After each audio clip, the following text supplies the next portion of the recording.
the Sidekick series, consisting of 3 exercises, front and back, up and down, and circles. This is going to be the modified version. So you see the back end of the mat. You want to make sure that your head and your butt are all the way back here. You're going to lay right on your side.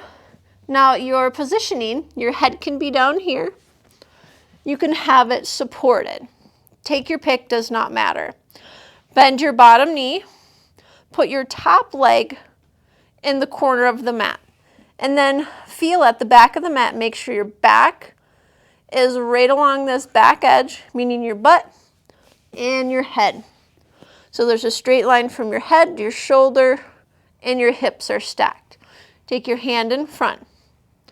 You can either be down here as well. So take the top leg and you'll turn your big toe down. Turn your big toe up, turn it down. This is just warming up the joint. Big toe up, big toe down.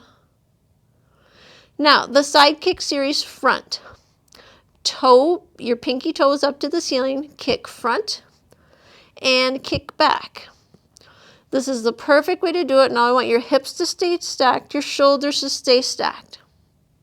This is what I don't want. Kick front and kick back. See what happened to my hip? It is not stacked. Stack it up. Kick it front. Keep your shoulders stacked up. So when you go back, I don't want that going way back with you. Keep your shoulders stacked. And lower.